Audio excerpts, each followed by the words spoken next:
Mis hermanos, este pasaje que podríamos decir que incluiría también la segunda parte del capítulo 3, es un pasaje muy interesante donde Pablo nos va a hablar del misterio de Cristo. Nosotros lo tomamos hasta el versículo 6 porque la idea es poder profundizar, porque aquí en este pasaje se encuentran algunas de las doctrinas más importantes de la fe cristiana. Entonces vamos a ver un poco lo que es el misterio de Cristo y el lugar de los apóstoles en ese misterio. Como decíamos, se encuentra hasta el versículo 6. En el capítulo 1 Pablo nos ha mostrado un poco del plan eterno de Dios, cómo Dios escoge a su iglesia desde la eternidad para salvación y toda la herencia que tiene la iglesia en Cristo Jesús. En el capítulo 2 vimos un poco cómo Dios salva a los hombres a través del Evangelio, aquellos hombres que estaban en un estado de condenación, de esclavitud al pecado y gobernados por el maligno. Y la última reunión vimos cómo Dios junta en su iglesia tanto a judíos y gentiles como una gran edificación. Y ahí en ese contexto van a aparecer las palabras que vamos a leer en el verso 1 del capítulo 3. Viene desarrollándose la edificación de la iglesia, tanto de judíos y gentiles en Cristo Jesús. Y ahí Pablo va a hacer como un paréntesis, hermano. Un paréntesis donde nos va a hablar de su ministerio y cómo su ministerio se centra en el misterio de Cristo y la iglesia. Entonces, de alguna manera, estos pasajes nos van a mostrar cómo aquella voluntad eterna de Dios, que fue escondida para los hombres, comenzó a ser revelada desde el Antiguo Testamento y ella llega a su plena culminación en la obra y ministerio de Cristo Jesús y en la enseñanza dada por los apóstoles. Entonces vamos a ver un poco el lugar de los apóstoles en cuanto a ese misterio y nuestra responsabilidad ahora como creyentes al recibir semejante revelación. Entonces vamos a ir verso por verso considerando lo que Pablo tiene para decirnos en esta porción de la palabra. Dice ahí Efesios 3, verso 1. Aquí Pablo va a comenzar mostrándonos su situación y después va a hablarnos de su ministerio. Cuando hicieron la introducción a la carta a los Efesios, sabemos que la carta a los Efesios es una de las cartas de Pablo de la prisión, ¿sí? Pablo, cuando quedó preso en Jerusalén y fue enviado después a Roma, estando en Roma, él escribe varias cartas. 3 cartas que tienen un contenido muy semejante: Efesios, Colosenses y Filipenses. Y una carta personal que es la carta de Filemón. Entonces aquí Pablo nos va a confirmar esa realidad en la que Pablo estaba y en la cual él escribe. Dice Efesios 3, verso 1. Por esta causa yo, Pablo, prisionero de Cristo Jesús, por vosotros los gentiles. Entonces Pablo comienza a hablarnos de su situación. Pablo está en este momento que él está escribiendo la carta, está en su prisión en Roma. Pero lo interesante es cómo Pablo ve su prisión. Y uno no puede pasar por alto ese detalle. Pablo hubiera podido decir prisionero de Roma, o prisionero de Nerón, o prisionero por causa de las acusaciones falsas de los judíos. Pero Pablo, en vez de hablar de esa manera, Pablo nos dice que no está bajo la autoridad del emperador romano, ni Pablo está ahí porque apeló a César, sino que Pablo es prisionero de Cristo. O sea, de alguna manera Pablo entiende que su vida, sus circunstancias, sean ministeriales, sean en ese momento de libertad o de prisión, están bajo el control exclusivo de Cristo. Pablo no era prisionero porque los judíos se levantaron contra él o porque él apeló a César. Pablo era prisionero porque él veía que la voluntad de Dios lo había llevado a estas circunstancias. Pablo era un siervo de Cristo y Pablo entendía que Dios era soberano en todas las cosas que él vivía. Pablo entendía que Dios actuaba cuando lo enviaba a predicar el evangelio y levantaba muchas iglesias, pero Pablo también entendía que cuando él iba a la prisión era la voluntad de Dios. ¿sí? Pablo se consideraba un siervo, un esclavo de Jesucristo y atribuye a sus circunstancias actuales a la voluntad de Cristo. Hermanos, y eso es muy interesante porque a veces lo más difícil que nosotros vivimos no son las circunstancias, sino la manera como interpretamos lo que estamos viviendo. A veces pensamos que estamos en una situación fruto del ocaso, fruto de las circunstancias, fruto de los enemigos, fruto del diablo, pero tal vez es Cristo el que nos está llevando a cierta jornada. Y debemos aprender a conocer a Cristo en esa jornada, honrar a Cristo en esa jornada y buscar encontrar el propósito de Cristo en esta jornada. Pablo después diría que a los que aman a Dios, todas las cosas les ayudan a bien. Y Pablo le escribe en esa carta que también escribe en este tiempo a los filipenses que sus prisiones han redundado para la gloria del evangelio. Entonces, cuando un hombre o una mujer en Cristo se somete a Cristo y vive las circunstancias a su alrededor como asuntos providenciales de Dios para que nosotros cumplamos la voluntad del Señor, aún una prisión o los momentos más difíciles de nuestra vida pueden ser momentos donde los cielos se abran y donde podamos cumplir la voluntad de Dios. ¿Sí? Hermanos, ¿será que nosotros podemos usar ese mismo lenguaje? Yo, Pablo, prisionero de Cristo. Aunque estoy en libertad, estoy bajo la voluntad de Cristo.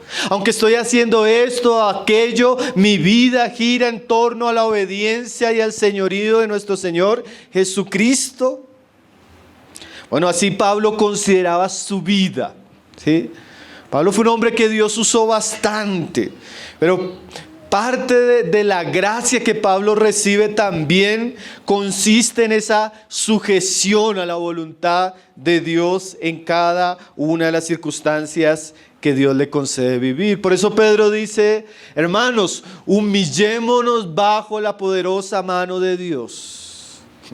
A veces la mano de Dios nos está llevando a circunstancias, a jornadas, a aflicciones, a sufrimientos. Y una de las cosas que puede enrarecer esas situaciones es que nosotros en nuestra soberbia no nos humillemos delante de Dios, sino resistamos la voluntad de Dios. Luchemos contra el propósito de Dios.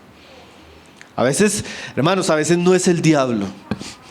A veces no es nuestra esposa, nuestro esposo. A veces no son nuestros jefes. A veces no son los hermanos de la iglesia. A veces Dios me está llevando a puntos de mi vida donde necesita trabajar conmigo. Y haremos bien en entender que Dios es soberano y que no estamos en la mano de hombres, sino que estamos en la mano de Cristo. Y nuestro mayor deseo debe ser cumplir su voluntad. Amén. Pablo. Ojalá pudiéramos hablar todos así como Pablo, prisionero de Cristo, Jesús. Ahora dice la causa en un sentido contextual de lo que lo llevó a esas prisiones. Dice, prisionero de Cristo Jesús por vosotros los gentiles. O sea que las prisiones que Pablo estaba viviendo, especialmente esa, era fruto del ministerio que Dios le había dado en relación a los gentiles. Así como Cristo no murió por su propio pecado, por su propia causa, sino murió por nosotros, Pablo no estaba encarcelado porque hubiera cometido un delito, sino que Pablo se ganó una gran cantidad de enemigos al predicar el evangelio a los gentiles, principalmente los judíos. Los judíos se indignaban cuando Pablo abría las escrituras y el evangelio para el mundo gentil. Y en la medida que Pablo comenzó a ser usado por Dios grandemente en edificar iglesias que eran compuestas en su mayoría por gentiles, eso levantó el odio, el aborrecimiento, el rechazo de los judíos. Lo que le llevó a Pablo no solo a la prisión, sino a recibir muchas golpizas, a salir de muchas ciudades y en este caso le llevó a unas calumnias que lo llevaron a estar preso. Ahora nos muestra este pasaje, hermanos, que el ministerio que Pablo recibió del Señor conllevó muchos sufrimientos, conllevó un precio muy alto. En este caso, prisiones, vergüenza, calumnias, por la causa de Cristo. Hermanos, y en un sentido, nosotros cuando vemos el Nuevo Testamento, los apóstoles y los creyentes del Nuevo Testamento veían el sufrimiento como una señal de algo bueno. Tanto que ellos se gozaban. Por ejemplo, cuando Juan y Pedro en Hechos de los Apóstoles son azotados por el concilio, son amenazados, dice que ellos salieron del concilio gozosos, porque Dios los había tenido por dignos de padecer por su nombre. Y mire esa frase, hermanos: Dios consideró a Pedro y a Juan dignos de padecer por su nombre. Esa frase, digno de padecer. O sea que el sufrimiento en la causa cristiana, en el ministerio, en el servicio o en el propósito de Dios es un honor. Es un privilegio, es una oportunidad que Dios nos da. No todos sufren por la causa de Cristo. Muchos en el mundo, y por qué no decirlo, en la iglesia, sufren por malas decisiones, sufren las consecuencias de pecados pasados, sufren por no tener en cuenta a Cristo. Y Pedro dice: hermanos, no sufráis como malhechores. O sea, es una cosa el sufrimiento cuando yo hago lo que no es correcto, cuando yo soy mentiroso, cuando yo soy tramposo, cuando no soy piadoso y no oro, entonces tomo decisiones en las que Dios no está involucrado. Ese no es un sufrimiento bueno. Ese no es un sufrimiento que debería traer gloria, sino vergüenza. Pero cuando nosotros, por la voluntad de Dios, porque estamos buscando agradarle, porque estamos sirviéndole, por causa de tal vez de la porción o del servicio que Él nos da, y ese ministerio, ese servicio incluye sufrimiento, ese sufrimiento debería traer gloria, hermanos. Cuando usted comienza a predicar el evangelio, cuando usted comienza a querer que Dios entre a su familia, cuando usted comienza a servir a los hermanos, cuando usted comienza a crecer en los dones y en el llamado de Dios, y así mismo comienzan a venir las adversidades, siéntase gozoso. La iglesia en la causa de Cristo generalmente avanza a través de hombres y mujeres que deciden sufrir por la causa de Cristo, que aceptan el padecimiento como algo parte de lo que Dios les ha concedido en cuanto a su servicio. Pablo le dice a los colosenses, hermanos, ese versículo es precioso, los que lo quieran anotar. Colosenses 1:24 dice Pablo: ahora me gozo en lo que padezco por vosotros. Ese vosotros eran esas iglesias gentiles por las cuales Pablo sufría. Y él dice: me gozo por lo que padezco por vosotros. O sea, Pablo no se avergüenza del dolor ni el sufrimiento por la causa de Cristo. Si usted tiene que sufrir por llevar a sus hijos a Cristo, no se avergüence. Si usted tiene que sufrir porque es la primera persona que se convierte en su familia y está pagando el precio para que otros se conviertan ahí, no se avergüence. Si usted está comenzando a servir en la iglesia, a cooperar en la iglesia, y usted comienza a experimentar el sufrimiento, las tristezas, los conflictos que conlleva el ministerio, no se avergüence, gócese. No todo el mundo sufre por eso, y es una causa noble e importante. Uno de los problemas que tiene el cristianismo de nuestros días, hermanos, es que silenció el sufrimiento como parte de la vida cristiana. Parece que el llamado de muchas iglesias o de muchos predicadores es: ven a Cristo, vas a ser feliz, vas a ser próspero, vas a ser exitoso, vas a ser curado, todo te va a ir bien. Bueno, es el Evangelio de Jesucristo, hermanos. El Evangelio de Jesucristo, aunque es por gracia y por medio de la fe lo que Él hizo, generalmente a Él, a sus discípulos, les concede padecer como Él padeció. Les concede sufrir como Él sufrió.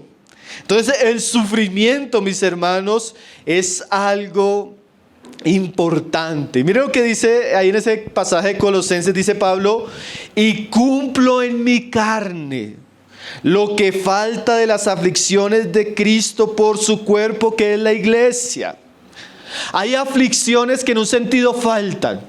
En el sentido expiatorio, las aflicciones de Cristo son suficientes para salvar al hombre.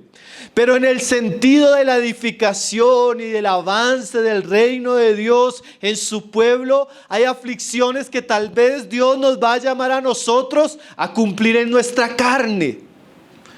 Dolores que hemos de experimentar, sufrimientos que hemos de llevar para que Cristo se forme en nosotros, se forme en nuestra familia, se forme en la iglesia y se forme en otros. Pablo decía, ¿no? Pablo es un tremendo ejemplo de esto.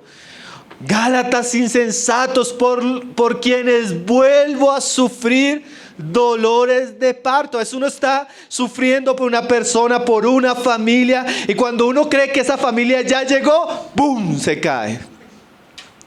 Y otra vez a orar, otra vez a visitar, otra vez a aconsejar, y cuando ya, ¡boom!, otra vez. Y ese tipo de crisis, de aflicciones son parte del servicio, hermanos. Ese tipo de situaciones donde predicamos el evangelio, las personas se están convirtiendo, pero viene la enfermedad, viene la crítica, vienen las luchas, son normales, son parte de, están incluidas en el paquete, y nosotros debemos entenderlo, que Dios nos concede padecer por, sufrir por, llorar por, perder la paz por, cargar con, pero todo sea por la obra de Cristo en su iglesia. O sea que su iglesia en este sentido para Pablo era los efesios o los colosenses, o en un sentido para nosotros sea la iglesia aquí en Ciudad Bolívar, o nuestra familia, o aquel ministerio particular que el Señor nos está dando. Es muy común que los que sostienen la iglesia son hombres y mujeres que soportan en su carne las aflicciones que faltan por la iglesia. Pablo comienza a mostrarnos su situación. Pablo no está escribiendo desde la biblioteca de un seminario teológico. Pablo está prisionero. Pablo ha sufrido el descrédito. Pablo ha pasado por juicios. A Pablo casi lo matan los judíos en el templo. Pero Pablo ve que todo eso es parte del ministerio que él ha recibido.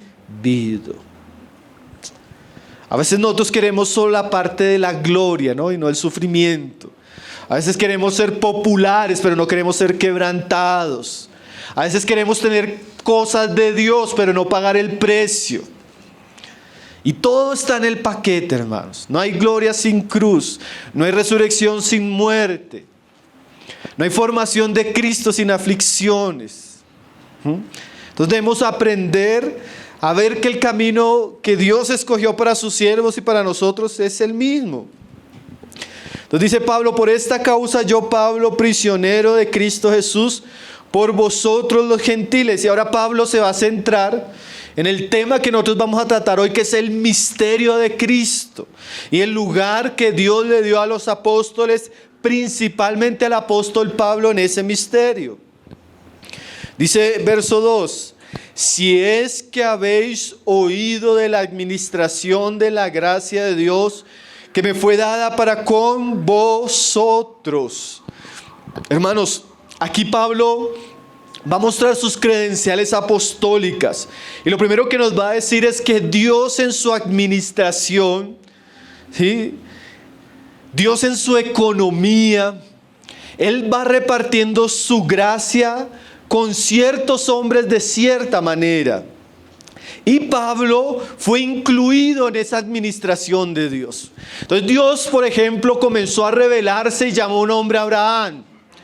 De ese hombre Abraham recibió unas promesas, y más adelante de la genealogía de este hombre, él saca al pueblo de Egipto a través de un siervo suyo llamado Moisés.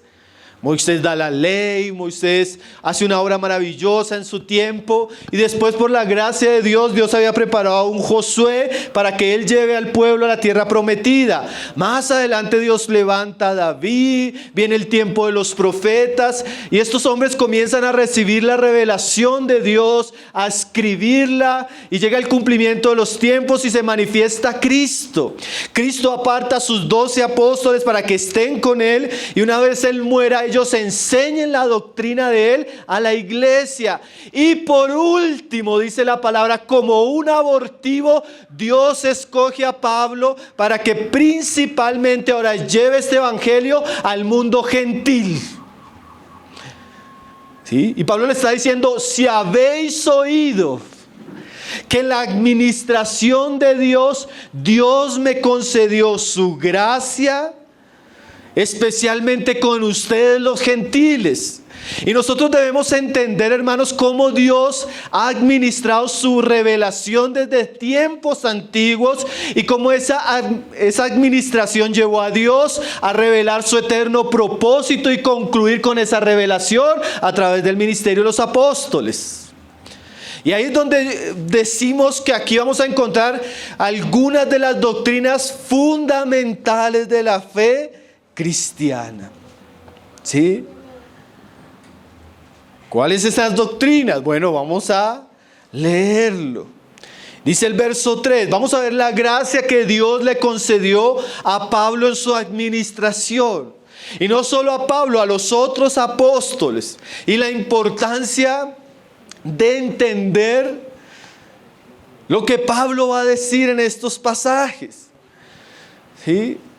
Dice ahí, verso 3, que por revelación me fue declarado el misterio, como antes lo he escrito brevemente. Mira esa frase, hermano. Esta frase, aquí viene asuntos muy importantes. Primero Pablo habla de la revelación. Dice que por revelación me fue declarado el misterio. Entonces Pablo con este lenguaje, primero, como decíamos ahora, está apelando a su autoridad apostólica. ¿Qué quiere decir eso? La iglesia cristiana, ella está edificada sobre un fundamento de Cristo y la enseñanza de los apóstoles. Y cuando nosotros hablamos de revelación, en este contexto, revelación, y de ahí viene el nombre de Apocalipsis, que significa quitar el velo. Pablo está diciendo que Dios quitó el velo delante de él para que él entendiera el propósito eterno de Dios. Un propósito que estaba escondido, por eso se usa la palabra misterio. Y que en otras generaciones, como vamos a leer, no había sido conocido, pero que ahora, en los tiempos, al venir Cristo y al Cristo revelarse a sus apóstoles y especialmente en este contexto a Pablo, Dios le dio a conocer a Pablo lo que estaba oculto.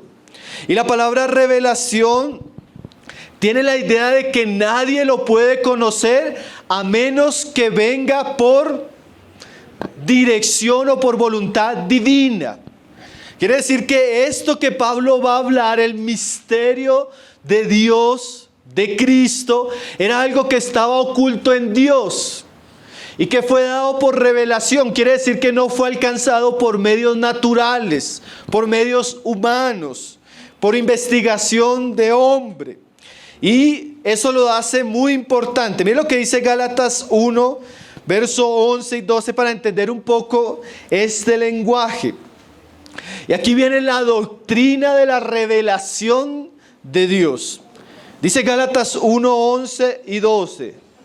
Mas os hago saber, hermanos, que el evangelio anunciado por mí no es según hombre. O sea, ese misterio que Pablo va a enseñar, que los efesios deben conocer, que es el misterio de Cristo, es un misterio que no es enseñado por hombre, que no nació en el corazón ni la mente humana, sino que es algo que viene de la deidad, de Dios, y que Dios dio a conocer. Como dice el verso 12, pues yo ni lo recibí ni lo aprendí de hombre alguno, sino por revelación de Jesucristo. O sea, lo que Pablo enseñaba, el misterio de Cristo, el evangelio de Cristo a los gentiles, fue algo que Pablo ni siquiera elaboró en su propio corazón. Fue algo que Pablo no aprendió en un instituto. Fue algo que ni siquiera aprendió a los pies de los otros apóstoles. Fue algo que Jesucristo mismo le reveló. Jesucristo mismo quitó la cortina y Pablo entendió el propósito eterno de Dios. Como alguien decía, esta revelación no es un sistema filosófico, no es una religión creada, no tampoco es el ingenio de un gran filósofo, ni mucho menos el desarrollo del pensamiento o la filosofía humana. Fue algo divino, sobrenatural, que Jesucristo en su gracia le permitió a Pablo conocer y entender. Hermanos, y nosotros debemos entender lo importante que es esto para la iglesia. La iglesia de Jesucristo, por lo menos la verdadera iglesia de Jesucristo, no está edificada sobre sabiduría humana. No está edificada sobre fábulas que se inventaron los apóstoles. No está edificada sobre el conocimiento que puede adquirir el hombre por sus propias capacidades. La iglesia está edificada por la revelación que Dios ha dado. Una revelación que proviene de lo alto, del cielo, de Cristo, que no es humana. Es la palabra de Dios. ¿Y por qué decimos que esta es una de las doctrinas principales? Porque cualquiera que se atreva a negar que la revelación de Dios ya fue dada en su santa palabra, o quiera incluir cualquier otra fuente de revelación, ha caído en la herejía y la apostasía. Nosotros ya tenemos una fuente de revelación dada por Dios a sus siervos los profetas y apóstoles. Y debemos entender que cuando leemos la carta a los Efesios, no estamos leyendo cualquier carta. Ni estamos leyendo un documento que surgió en el corazón de Pablo. Fue Dios quien inspiró a Pablo, así como inspiró a los profetas, para que él, bajo la dirección del Espíritu Santo, escribiera el misterio que había estado oculto desde la eternidad, para que los hombres conocieran lo que Dios se había propuesto en su corazón en Cristo Jesús. Qué asunto maravilloso, hermanos. Qué asunto glorioso, hermanos. Cuando nosotros abrimos estos textos, estamos abriendo el corazón de Dios y sus más profundos deseos. Al crear al hombre, al crear el mundo y al enviar a su Hijo Jesucristo. Y por eso Pablo dice en el verso 3, capítulo 3, verso 3, que por revelación nosotros debemos saber que Dios en su gracia escogió a Pablo para revelarle el misterio de su voluntad. Dice que por revelación me fue declarado el misterio. Pablo usa mucho esa palabra misterio en esta carta. Lo usa 7 veces, y en este capítulo, en este contexto, lo usa 4 veces. Pero esa palabra misterio, hermanos, en el griego es diferente a lo que nosotros entendemos en español por misterio.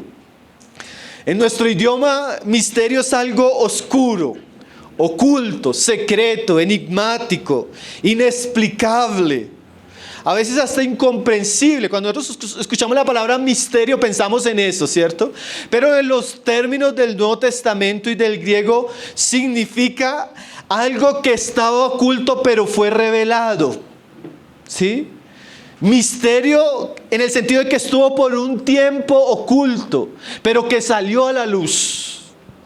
Y ahora Pablo dice que por revelación Dios le reveló el misterio. El misterio de Cristo, el misterio de la iglesia, el misterio de la voluntad de Dios fue dado a conocer por gracia a Pablo, hermanos. Y miren lo que dice Pablo en relación a ese misterio revelado, a ese misterio que ya ha sido conocido. Dice ahí, que me fue declarado el misterio, como antes lo he escrito brevemente. Ahora mire esto, hermanos, este misterio que estaba oculto en Dios y que por gracias le fue dado a Pablo para que él lo conociera, lo entendiera, le fue revelado. Ahora Pablo nos dice que ese misterio ha sido escrito. Y esto es muy importante, hermanos, porque la revelación de Dios, cuando hablamos en teología de revelación, hablamos de revelación en dos aspectos. Primero, la revelación general. Cómo Dios se revela a todos los hombres a través de medios naturales, principalmente la creación.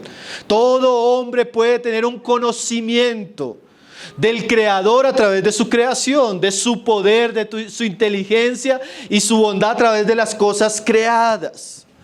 Pero hay una palabra muy importante en relación a lo que estamos viendo hoy y lo que se conoce como revelación especial. ¿Qué es la revelación especial? Que Dios abrió sus misterios, su voluntad y todo lo que quería decirle al hombre a través de sus siervos, los profetas y apóstoles, y ellos escribieron esa revelación. Y esa revelación especial se encuentra contenida en la Biblia, en los 66 libros. Entonces esa revelación de la voluntad y el misterio de Cristo ya no está oculta. Por eso la palabra misterio no tiene que ver con algo oculto, sino con algo revelado. Y lo interesante que Pablo nos está diciendo y le dice a los efesios es que esa revelación que él recibió ya ha sido escrita brevemente. Alguien decía, la revelación de la enseñanza de nuestro Señor Jesucristo fue revelación hablada. Mas Dios escogió a sus apóstoles, a los del Cordero, y por último a Pablo, para que esa revelación fuera registrada y conservada hasta nuestros días, de tal manera que no solo los efesios, sino cada uno de nosotros tenemos acceso a ese misterio en las palabras del Nuevo Testamento. ¿Usted no le parece eso algo maravilloso? Y no solo maravilloso, sino importante. La iglesia no es como ese sistema ocultista donde solo algunos iluminados conocen los misterios más profundos de Dios. La iglesia está fundamentada bajo la revelación del misterio de Dios registrado en los escritos del Nuevo Testamento. Qué cosa importante entenderlo, hermanos, como iglesia. Dice Ernesto Trenchard: la Santa Biblia contiene los propósitos de Dios, revela la verdad sobre el plan de redención y nos da claras indicaciones con miras al futuro. Esta revelación se ha escrito o se ha dado de forma escrita. Y mire lo que dice nuestro hermano: con el fin de asegurar su permanencia y su amplia distribución.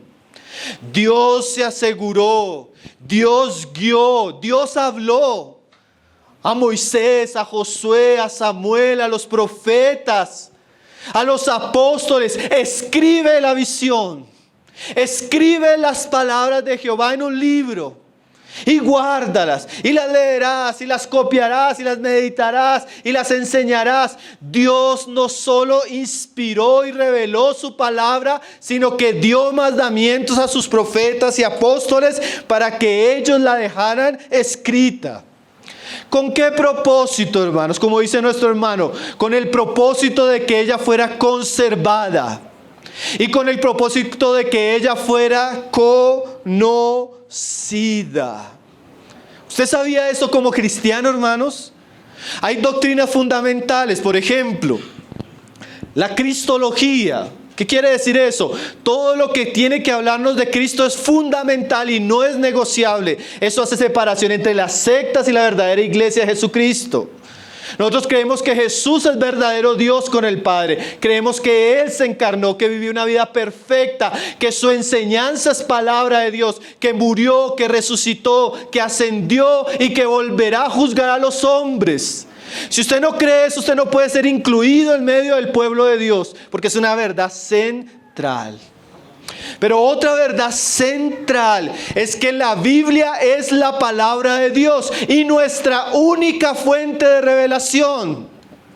Si usted llega a pensar, como han dicho algunos locos o falsos profetas en la historia, usted está cayendo en el campo de la herejía. Por ejemplo, Mahoma llegó a enseñar que la revelación de los apóstoles y de la iglesia cristiana había sido pervertida y que él recibió unas nuevas revelaciones. Y ahí aparece el Corán. O sectas pseudocristianas como los mormones, donde José Smith dice que Dios ahora le ha revelado el evangelio para los americanos. El evangelio ya fue revelado y escrito. O las visiones de Elena de White, mi hermano, de los llamados adventistas del séptimo día. Entonces son iglesias que tienen la Biblia, pero además tienen otras fuentes de revelación. Pero la doctrina de la inspiración, de la supremacía y de la autosuficiencia de la Biblia nos enseña que nosotros somos el pueblo de la palabra de Dios. Y toda cuestión de conducta, fe, doctrina y práctica tiene sus raíces en lo que está escrito.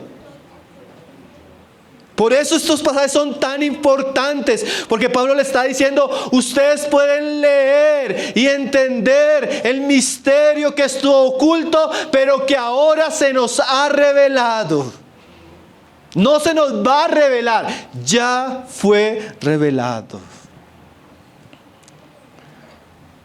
Ahora, la palabra de Dios, como decía alguien, es una posesión común de la Iglesia Universal de Jesucristo. Y por eso Efesios, de alguna manera, hermanos, es un libro tan profundo, porque él es la corona, como decía un autor, y el clímax mayor del Nuevo Testamento. Porque Efesios apela a la autoridad apostólica de Pablo y de los apóstoles, culminando la revelación eterna y el ministerio eterno de Dios en Cristo Jesús. Ahora miren lo que dice Pablo en el verso 4. Como antes lo he escrito brevemente, leyendo. Mire qué importante esas frases, hermano. Leyendo lo cual podéis entender cuál sea mi conocimiento en el misterio de Cristo.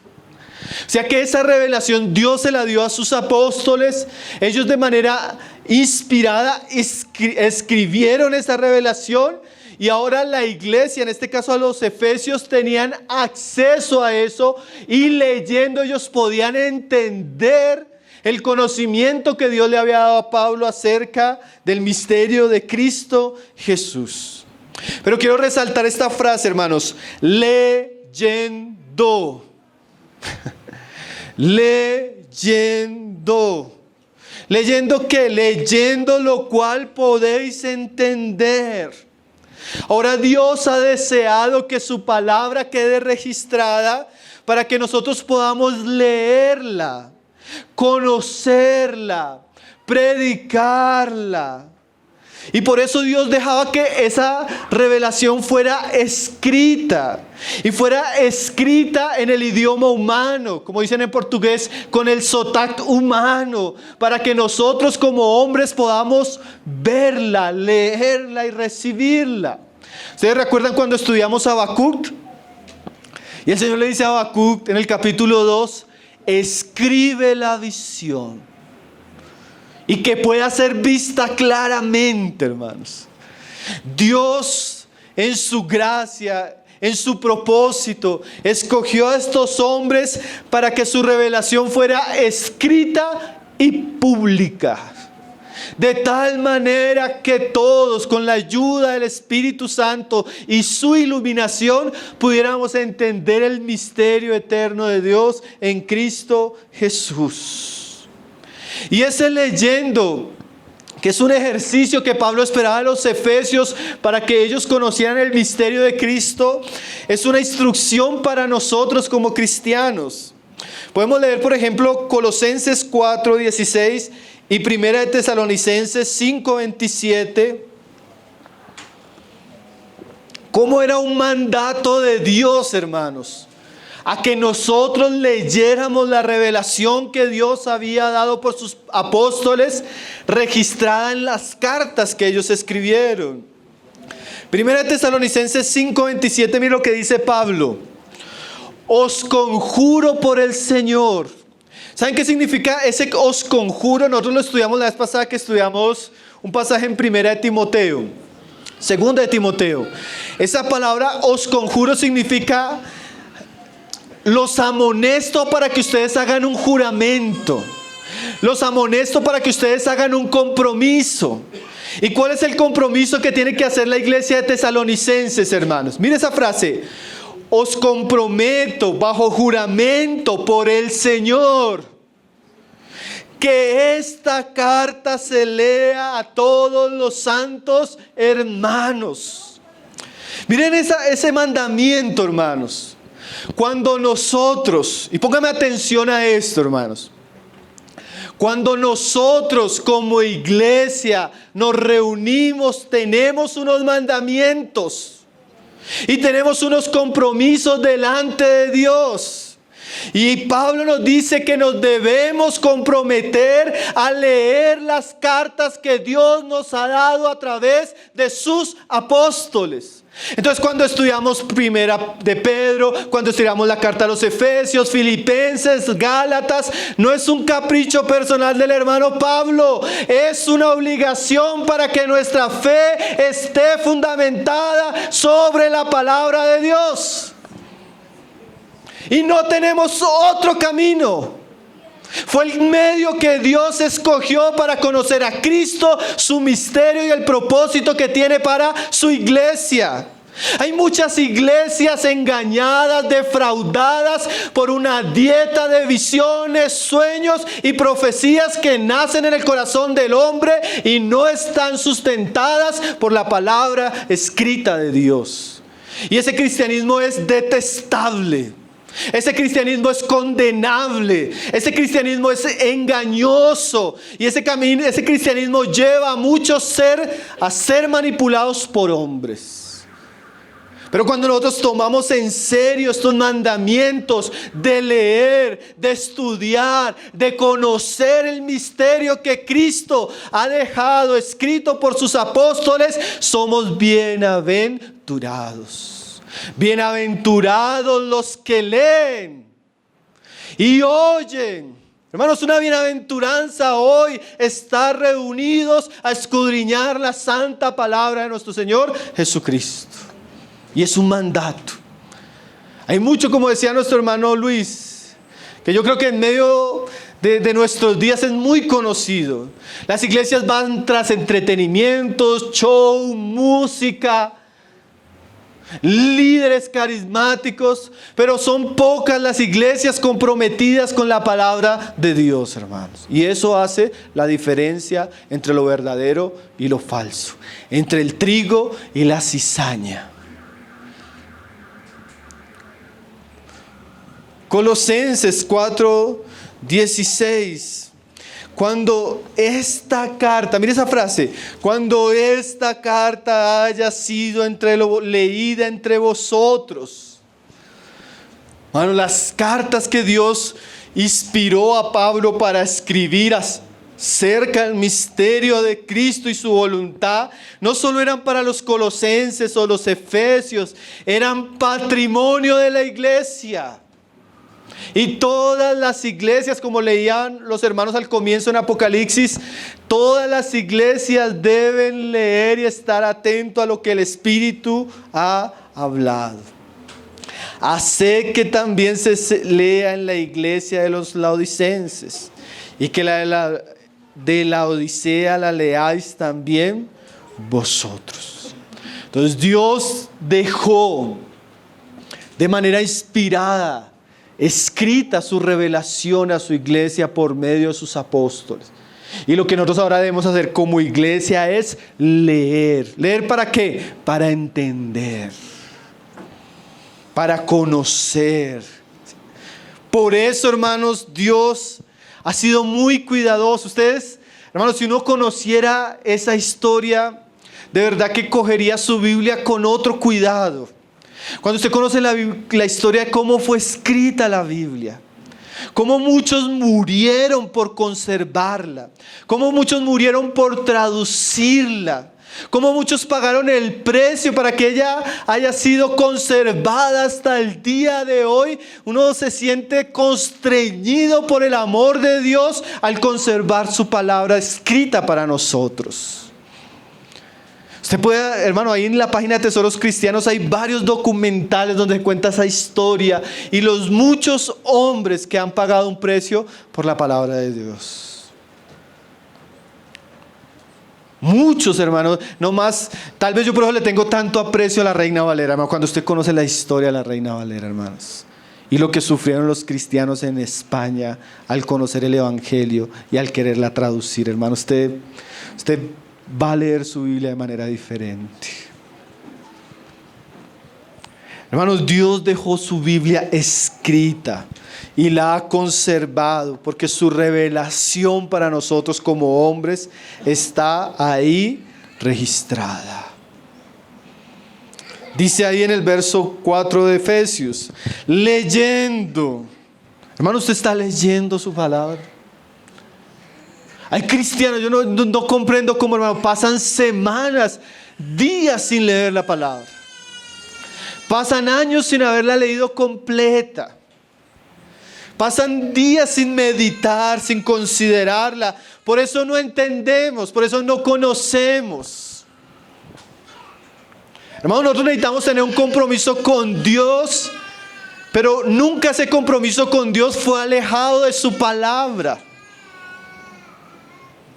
Hay hombres, mujeres, familias, matrimonios, iglesias, donde no se lee con seriedad, con constancia, con devoción la palabra del Señor, hermanos. Pero dice ahí, leyendo lo cual podéis entender. Hermanos, ¿verdad? Cuando uno comienza a leer Efesios, uno se da cuenta todo lo que el Señor le dio a Pablo, ¿no, hermanos? Como dice Pedro en su segunda carta, las cosas que Pablo escribió son profundas y a veces difíciles de entender, no imposibles, pero algunas difíciles en relación a la magnitud y a la profundidad que algunas cosas que Pablo escribe, uno queda, hermano, asombrado, maravillado. Y especialmente el misterio que Dios le dio a conocer a Pablo es el siguiente, como dice ahí en el verso 4 al final. Cual sea mi conocimiento en el misterio de Cristo. La naturaleza, el centro, el foco de esa revelación que Dios tenía desde la eternidad, que dio a conocer por su Espíritu a los apóstoles y a Pablo, fue el misterio de Cristo. Quiere decir que Cristo es el tema principal de la revelación especial de Dios. Tanto el Antiguo Testamento apuntaba para Cristo como el Nuevo Testamento nos ha dicho así se ha cumplido en Él. Eso incluye, el misterio de Cristo incluye su eternidad, su preexistencia con Dios, su divinidad, su encarnación, su enseñanza, su muerte, su resurrección y el pueblo que había de surgir en esa nueva vida o en ese nuevo hombre, Cristo glorificado, con un pueblo compuesto por judíos y gentiles y la esperanza futura para ese pueblo.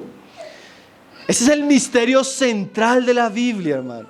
Ese es el misterio de las Escrituras. Ese es el misterio que nosotros Debemos conocer en la palabra a Cristo, su revelación. Y mire lo que Pablo dice de ese misterio, verso 5. Misterio que en otras generaciones no se dio a conocer a los hijos de los hombres. Algo que también en teología se habla que es la revelación progresiva. ¿Qué significa eso? Que Dios se fue revelando poco a poco. Si usted lee Génesis, usted va a conocer cosas de Dios, pero no toda la voluntad de Dios. Si usted lee los escritos de Moisés, Dios se está revelando para Israel, da pactos, da mandamientos, da la ley, pero ahí usted no alcanza a conocer plenamente a Dios. Vienen los profetas y muchas veces ellos profetizaban cosas que no entendían. Daniel cierra el libro porque eso no es para tu generación. Las cosas que tú ves no las vas a entender, ni me preguntes, le dice el Señor a Daniel, porque no lo vas a entender. Eso que ellos hablaban, dice que ellos escudriñaban, indagaban diligentemente en qué tiempo se iba a manifestar el Mesías. Eso fue oculto para ellos. Por eso Jesús llega y dice de Juan el Bautista que era el más grande de los profetas del Antiguo Testamento, que el más pequeño en el reino de los cielos es mayor que Juan. ¿Y por qué? Porque ellos hablaban de algo que había de venir. La iglesia ahora en nuestros tiempos ya no habla de algo que había de venir. Habla de alguien que se reveló, que nos dio a conocer al Padre, que nos mostró el misterio oculto. Cosa que antiguamente no se entendía. Por eso no se puede leer el Antiguo Testamento sino en el Nuevo. Porque el Nuevo Testamento es el que nos da claridad, el que nos lo interpreta, el que nos lo lleva al cumplimiento y a la culminación. Entonces esa revelación que fue dándose progresivamente, llegó a un punto donde los antiguos no entendían, hermanos. Ellos de alguna manera por la fe miraban así lejos, veían las sombras, pero no entendían la realidad, hermanos. Diferente ahora el tiempo de la iglesia. Porque mire lo que dice Pablo. No se dio a conocer a los hijos de los hombres. Y mire esa frase, hermano. Como ahora he revelado a sus apóstoles y profetas por el Espíritu. Ahora hay un ahora, hermanos. Todo lo que Dios no había revelado al mundo antiguo, ni siquiera al pueblo de Israel, ni siquiera a sus profetas, ahora en el tiempo claramente de la iglesia, el tiempo de la gracia, el tiempo de Cristo, esa revelación fue dada a los apóstoles y profetas a través del Espíritu Santo. Ese ahora, decía un comentarista, nos habla del carácter inmediato y actual de la revelación de Dios. De manera clara y exclusiva, Dios le dio su revelación, el misterio de Cristo, a sus apóstoles. Ellos fueron los instrumentos usados por el Espíritu Santo para revelarnos el misterio de Cristo. Qué cosa maravillosa, hermanos, cuando nosotros estamos leyendo los escritos del Nuevo Testamento, estamos leyendo la revelación del misterio de Cristo dada por el Espíritu Santo a los apóstoles. Y eso era lo que el Señor había prometido en el Evangelio de Juan a sus discípulos. Vamos a leerlo rápidamente. Juan 14 y Juan 16 tienen dos pasajes que nos hablan de este trabajo. Generalmente a veces nosotros hacemos una mala interpretación de estos pasajes, pero esto ya tuvo un cumplimiento. Juan 14, 25 dice: os he dicho estas cosas estando con vosotros, mas en el Consolador, el Espíritu Santo, al que el Padre enviará en mi nombre, Él os enseñará todas las cosas y recordará todo lo que yo os he dicho. Miren lo que el Señor había prometido a sus apóstoles, hermano, y en ese sentido los apóstoles hacen parte de un grupo exclusivo. ¿Qué quiere decir eso? No hay apóstoles en el sentido apostólico como fueron los apóstoles. Parece un trabalenguas, hermano. No hay más apóstoles en el sentido apostólico de los apóstoles. ¿Qué significa eso? Toda la revelación que venía con autoridad divina ya fue dada exclusivamente a los apóstoles del Nuevo Testamento. En ese sentido, Dios no va a revelar nada más a ningún otro apóstol. ¿Entendió, hermanos? El Espíritu Santo, dice el Señor Jesús, iba a venir a hacer una obra especial sobre ellos. ¿Y cuál era la obra especial? Él les iba a enseñar todas las cosas. ¿Para qué? Para que ellos dejaran esa revelación escrita como el fundamento de la iglesia, siendo la principal piedra angular de esa revelación, Jesucristo mismo. Y Él os recordará todo lo que os he dicho. Por eso Juan puede recordar todas las enseñanzas de Jesús, Mateo, Lucas y Marcos, porque el Espíritu Santo vino de manera especial y les guió, les sopló, les dirigió para que ellos recordaran todo lo que Jesús había dicho y lo registraran en los evangelios y posteriormente en las cartas que escribirían a las iglesias. Qué importante entender esto, hermanos. Dice ahora en el capítulo 16, otra frase que Jesús les había dicho. Verso 12, aún tengo muchas cosas por deciros, pero ahora no las podréis sobrellevar. En ese punto ni los apóstoles entendían bien, hermanos. Ellos no entendían la obra del Calvario, ellos no entendían que Jesús iba a resucitar, ellos no entendían mucho de lo que había enseñado Jesús. Imagínense donde Jesús comienza a explicarles Apocalipsis. En ese punto ellos no entendían, pero dice el Señor, pero cuando venga el Espíritu de verdad. ¿Qué iba a hacer el Espíritu de verdad? Él os guiará a toda la verdad. O sea, el Espíritu Santo iba a guiar a estos hombres a la verdad. Y no solo a una verdad. Estas frases son cortas, estas palabras son cortas, pero importantes, hermanos. A toda la verdad. No a alguna parte de la verdad. No, a toda la verdad. Hermanos, nosotros ya tenemos toda la verdad que Dios quería revelarnos. Toda fue dirigida, guiada, impulsada. En teología usamos el término theonexus, que es el término que usa Pablo de la palabra es inspirada, soplada por el Espíritu de Dios. Y dice ahí, toda la verdad, porque no hablará por su propia cuenta. O sea, el Espíritu Santo no iba a hablar por su propia cuenta, sino todo lo que veía del Padre acerca del Hijo y del Hijo del Padre y del propósito eterno de Dios en Cristo y en la iglesia, Él la iba a hablar. Sino que hablará todo lo que oyere y os hará saber las cosas que habrán de venir. Entonces el Espíritu Santo tenía un trabajo, hermanos.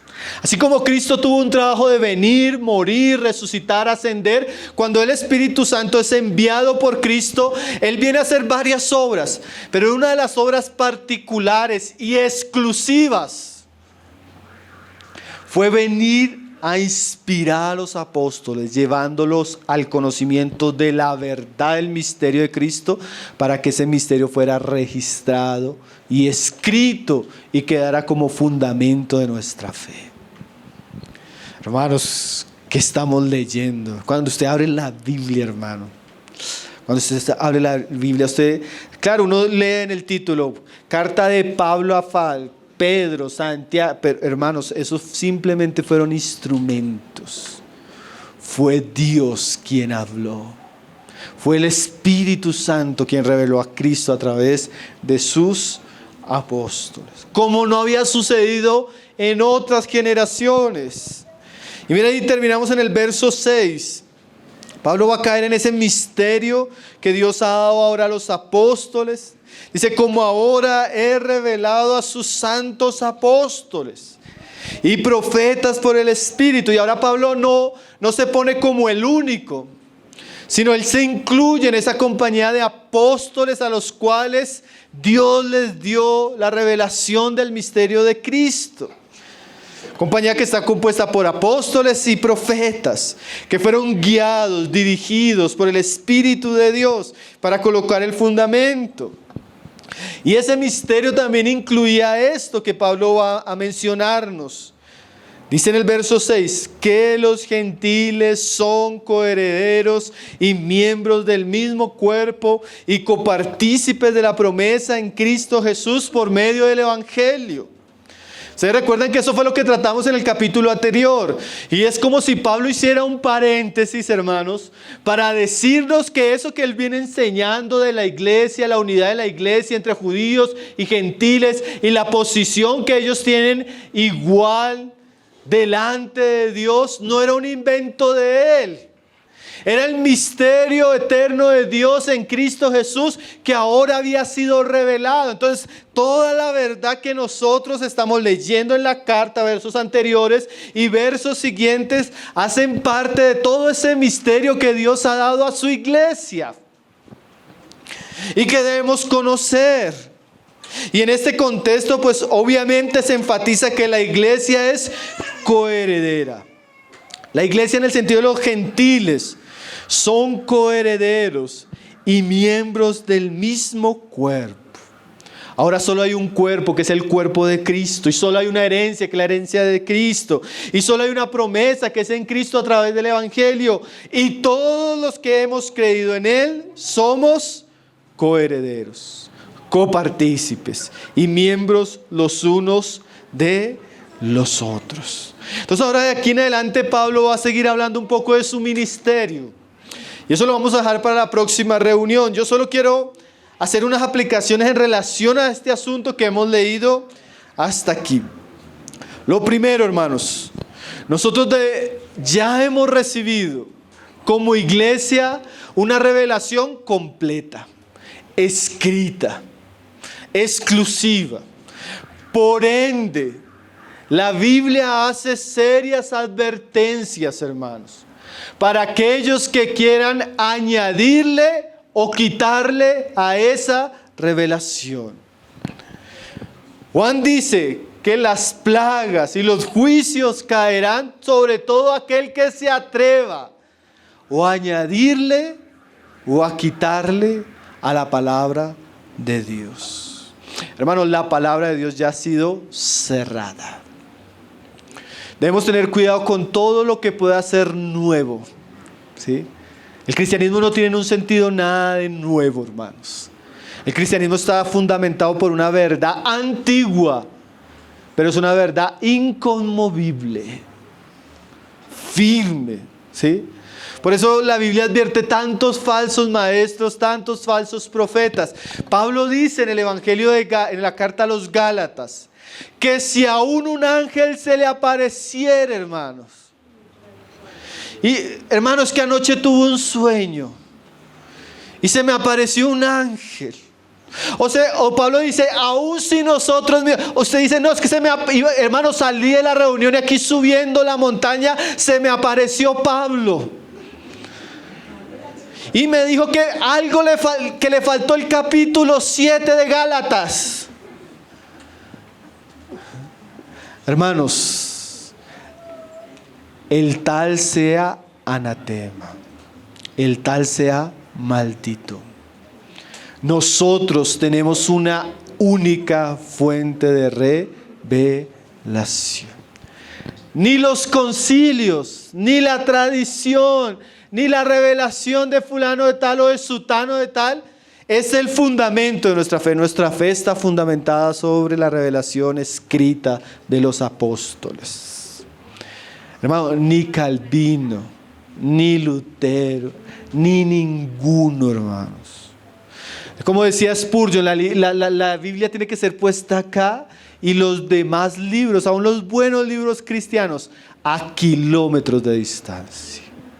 La Biblia es la única. Hermano, yo me siento a veces un poco escandalizado cuando escucho a un calvinista decir que el Evangelio de Dios son las doctrinas de la gracia escrito por fulano. No, el Evangelio de Dios está escrito en el Nuevo Testamento. En ninguna otra parte, hermanos. Y todo lo que fulano o sutano haya dicho, que esté en la palabra, que sea congruente con la palabra, amén. Pero la Biblia es la palabra de Dios. No esperamos ángeles, ¿cierto, hermanos? No esperamos revelaciones. No esperamos sueños, no esperamos, hermano. Sí.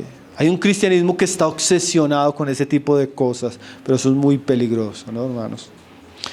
Primera aplicación, hermanos, ya tenemos una fuente de revelación cerrada, que tenemos que guardar, atesorar, pelear, dice Judas, combatir ardientemente por la fe que una vez ya ha sido, ¿qué? Dada. Segundo, hermanos, debemos amar la palabra. Debemos leer la palabra. Alguien decía, la Biblia debe ser el principal libro a leer. Yo encuentro muy útil, hermanos, los libros cristianos. Ellos tienen un lugar. Yo encuentro muy útiles las predicaciones. Yo encuentro muy útiles otras cosas, pero nada debe reemplazar el lugar que tiene la palabra de Dios en nuestra lectura diaria, hermanos. Yo debo leer la palabra, yo debo conocer la palabra, yo debo amar la palabra, yo debo disfrutar la palabra. Nadie va a crecer en el conocimiento de Cristo Jesús si no mantiene una relación diaria, constante y profunda con la palabra de Dios. Hermanos, como decía el hermano Luis en la reunión unida, no nos despegamos del teléfono. Sabemos que publicó fulano y fulano en Facebook, en Instagram, pero no sabemos lo que dijo Pablo. No sabemos lo que dijo Juan. No sabemos lo que se ha escrito, lo que se ha revelado. El cristianismo, hermanos, hay muchos cristianos engañados, pero saben que esos cristianos engañados no son inocentes. Ellos son culpables ante la responsabilidad de leer su palabra y juzgar todo con la palabra de Dios. ¿Por qué creen tantas cosas? Porque no conocen la palabra de Dios. Mi pueblo se perdió porque le faltó conocimiento. ¿Conocimiento dónde se adquiere, hermanos? La palabra de Dios. Hermano, comprométase con Dios a tener una lectura diaria de la Biblia. Utilice un método para leer la Biblia 1 año, 2 años. Disciplínese diariamente en la palabra de Dios. Es el medio que Dios ha escogido para que nosotros le conozcamos, para que crezcamos. Aún los que todavía no han conocido a Cristo, es allí, la fe viene por el oír y el oír la palabra de Dios. Un hermano decía también, hermano, es increíble, ¿verdad? Que esto solo le sucede a la generación de los cristianos en nuestros días. Parece que el papá está obsesionado con que su hijo sea esto, estudie esto, aprenda esto, y nunca le enseñó la escritura a su hijo. Su hijo puede gastar 30 o 40 horas a la semana estudiando filosofías y huecos rudimentos, y la familia no pasa ni 1 o 2 horas a la semana con sus hijos enseñando la palabra de Dios. Hermanos, eso es una tragedia en nuestros días, de verdad. Nuestros hijos no conocen la palabra de Dios. Es una tragedia, es nuestra fe, es una fe emocional, solo sentimientos, nada de Biblia. Necesitamos sumergirnos, amar y recibir la palabra. Pablo le decía a los tesalonicenses que él le daba gracias a Dios porque ellos habían recibido la palabra no como palabra de hombres, sino palabra de Dios. Y dice él, la cual actúa poderosamente en los que creen. Hermano, la palabra de Dios no es solo la palabra de Dios. En un sentido ella tiene poder. En un sentido ella tiene vida. En un sentido ella actúa en nosotros. Cuando usted abre la palabra y comienza a leerla y a meditarla y a guardarla, esa palabra tiene una actuación en su vida. Esa palabra no vuelve vacía. Esa palabra nos enseña, nos corrige, nos exhorta, nos abre el camino para conocer a Cristo, a Dios, sus propósitos. Es una palabra viva, eficaz. Si nosotros tenemos contacto diariamente con la palabra de Dios, no vamos a ser los mismos, hermanos. A veces solo hay dos preguntas que uno ya le muestran el estado de una persona. Y las preguntas son: ¿cuánto estás orando? Y lo siguiente es: ¿cuánto estás leyendo la palabra de Dios? Tenga cuidado con el afán. Porque la parábola de Mateo 13 dice: el afán de esta vida, hermanos, ahoga la palabra de Dios. Tenga cuidado con un corazón ambicioso, un corazón distraído, porque cuando nosotros no cuidamos que nuestro corazón se centre en la palabra de Dios, él fácilmente sucumbe en otras cosas, hermano.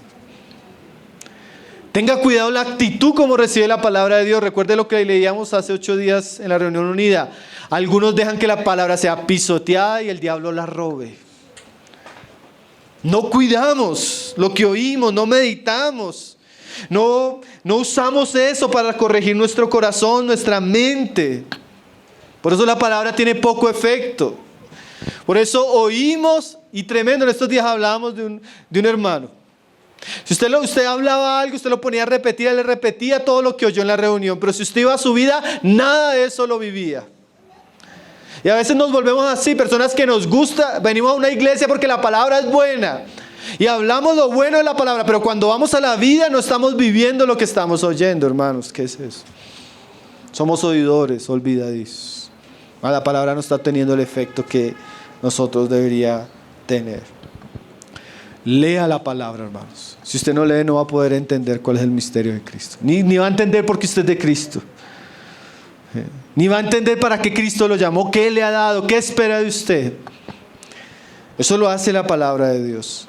Tercero, hermanos, Pablo dice que la iglesia debe ser edificada sobre la palabra de Dios. Y le dice a Timoteo que le encarece delante de Dios y del Señor Jesucristo, que va a juzgar a vivos y a muertos, que predique la palabra a tiempo y fuera de tiempo. Porque vendrá un tiempo donde las personas tendrán comezón de oír la palabra de Dios.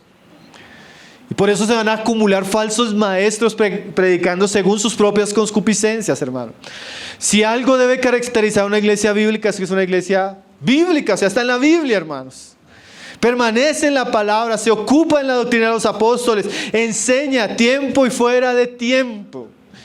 Nosotros no deberíamos ser una iglesia con muchas actividades, pero las actividades que hacemos son actividades que son espirituales, centradas en la palabra de Dios. Hay iglesias, hermanos, donde el culto dura 45 minutos, 30 minutos la alabanza, 10 minutos pidiendo plata y 20 minutos una charla motivacional. Nosotros como iglesia debemos tener ese deseo, esa hambre. Y no solo es una responsabilidad aquellos que predicamos, como decía Dieguito, es una responsabilidad ustedes también que oyen. Hermano, cuán bueno es que usted venga a los estudios de los sábados. Cuán bueno es que usted venga con la disposición los domingos de escuchar la palabra y que su vida gire en torno a todo lo que está aprendiendo. Tenga cuidado si su oído le molesta la palabra. Porque hay gente que, Pablo decía, algunos van a tener comezón de oírla. Les va a disgustar, les va a molestar, les va a parecer muy largo el mensaje, les va a parecer muy agotador, les va a parecer muy religioso. Tenga cuidado. Cuando su corazón tenga algún tipo de rechazo hacia la palabra de Dios, cuide sus pensamientos, corríjalos, arrepiéntase, porque ese es el camino que llevó muchos a ser seguidores de fulano y de futano, que solo cuentan y solo predican según sus propios corazones. Entonces la iglesia, como decía Martin Lloyd-Jones, una iglesia que no está propagando activamente la verdad y dando testimonio de ellas, ni preocupada por los perdidos, no es digna de ser llamada la iglesia de Jesucristo. Amén. Última aplicación, mis hermanos. O sea, como iglesia necesitamos estar en la palabra de Dios. Y última aplicación, a mí me impacta mucho cómo comienza Pablo este versículo, hermanos. Por esta causa. Pablo tenía una causa por la cual estaba preso, una causa por la cual estaba viviendo, una causa por la cual estaba trabajando. ¿Y cuál era esa causa, hermanos? El misterio del evangelio siendo predicado a todos lados. Hermano, cuán bueno sería que esa causa también tomara nuestro corazón, hermano. ¿Cuál es la causa por la que usted está viviendo? ¿Cuál es la causa que gobierna su corazón, sus afectos, su propósito? Hermanos, que Dios en su gracia nos incluya para que nosotros podamos también decir como Pablo, por esta causa. que podamos vivir por esta causa, que podamos amar esta causa, que podamos cooperar, así sea orando, oyendo o participando económicamente o colocando nuestros dones, nuestro servicio a esta causa. No existe una causa mayor, más importante y más trascendental que el Evangelio de Jesucristo corriendo toda la tierra. ¿Usted está involucrado en esa causa, hermanos?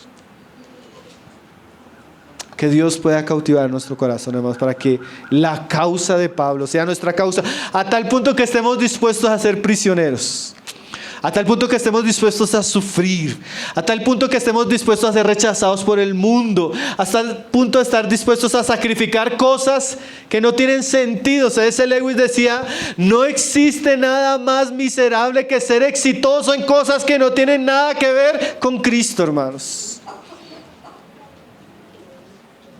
Podemos llegar a ser exitosos en este mundo, pero si no conocimos esta causa, hermanos, qué lamentable va a ser nuestra situación.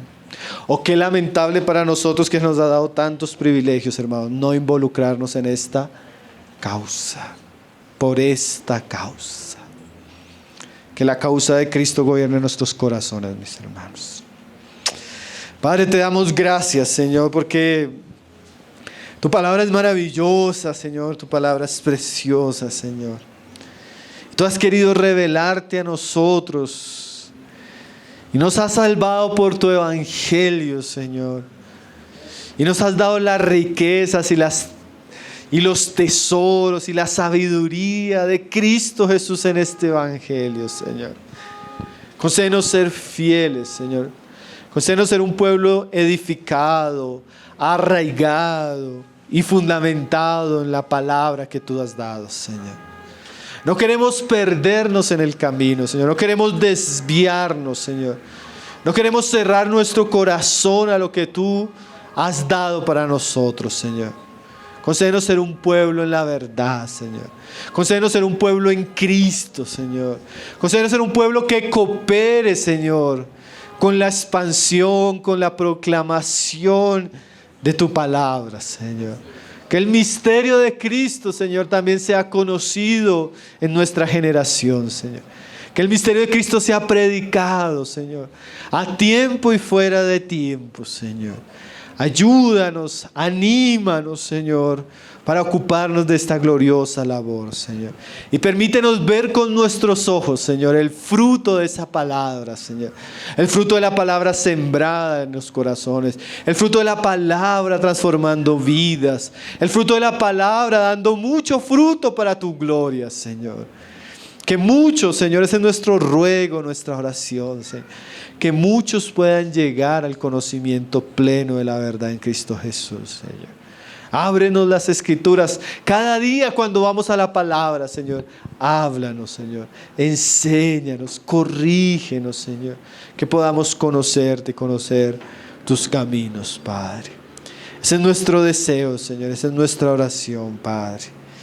En el nombre precioso de tu Hijo Jesucristo, Señor. Amén.